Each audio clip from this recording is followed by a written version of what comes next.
Hello guys, I'm back again doing my second vid. This one's actually it's a bit of a sad topic. It's about the Boston Marathon. I'm going to put out a quick disclaimer. It's about 10:40 at night, and I've literally just got off work, and I'm extremely exhausted. So, I've sort of like scanned through the internet, tried to get a few facts, and then I just wanted to give my opinion on the marathon. And the events that surrounded the marathon. Transpires that as of the last check, we've lost 3 people. One of whom is an 8-year-old boy that was killed, and there's the injured list is the number of injured people rather is about 176, and of that 176, apparently about 20 odd have possibly lost limbs or have been seriously injured, and it's just a really sad event, sad all round. Anyway, I sort of like wanted to do this video not just to, rehash stuff that you could hear off the news, but also to just give my opinion on how horrible the whole thing must have been.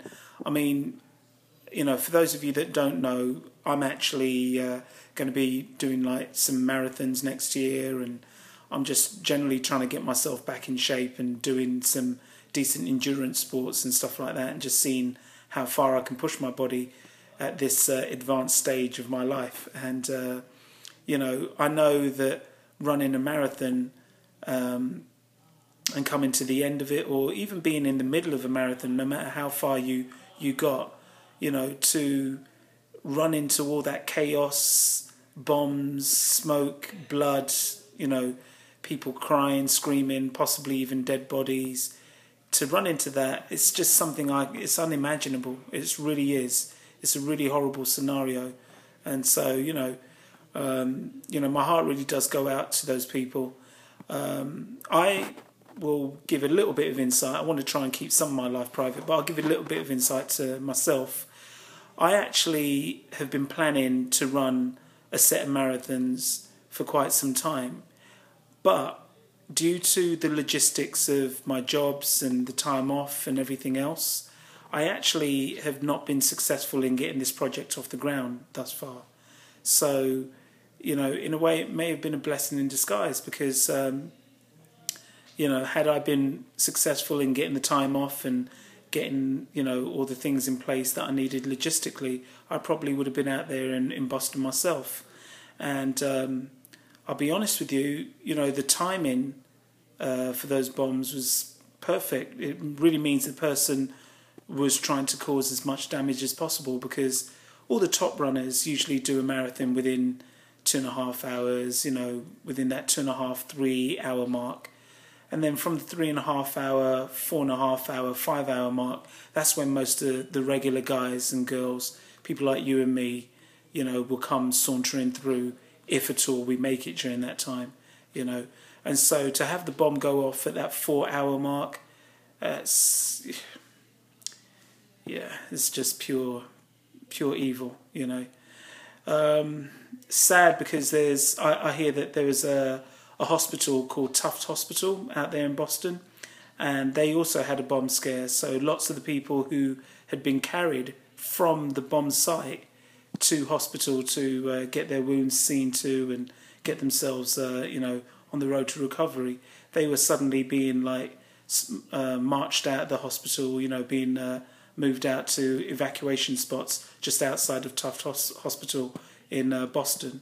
So that was pretty sad. And it also turns out that, just as a precautionary measure, the White House also shut down Pennsylvania Ave, where the White House is located. And they were just trying to make sure that nothing untoward happened. So, out of all this chaos, though, I could, just talk about all the chaotic, horrible stuff that's happened.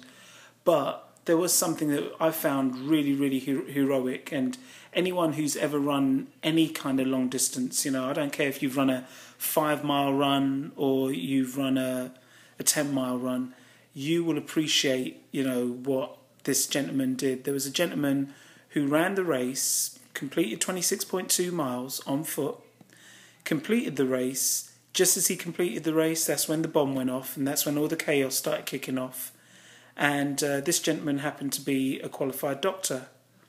And he turned around in full race regalia, still trying to recover himself, still trying to, get himself rehydrated, because you sweat a lot after a race like that. And this gentleman, while wearing his shorts and his sweatpants or whatever else he was wearing, he actually went over to one of the little makeshift tents and started helping other people who had been seriously injured by the bomb. And to me, it's stuff like that I hear, and I don't want to sound corny or anything, but the truth is, it's stuff like that I hear that makes me sort of like feel good about human beings. That there are tons of crazy human beings out there, tons of human beings who have a very serious vendetta that want to do something horrible to other people, but there's also, tons of human beings out there that, are trying their very best to affect people in a positive way. And I'm really upset that this gentleman's name has not been put all over the press, because I couldn't really verify his name. It was something like Dr. Roop or Dr. Rope or something like that. I heard it in passing on the news, and I was just blown away by his act of heroism, I believe it is, as well as all the other guys and girls that have done things similar. Anyway, the race raised $11 million. It's a real shame, because all that money that was raised, will not touch the amount of damage that's been done, And really, I just want to leave this issue by saying, my heart goes out to those who were injured. My heart goes out to the 3 people who passed away and their families. And I really do hope that this is not the beginning of a really, really horrible trend. All right.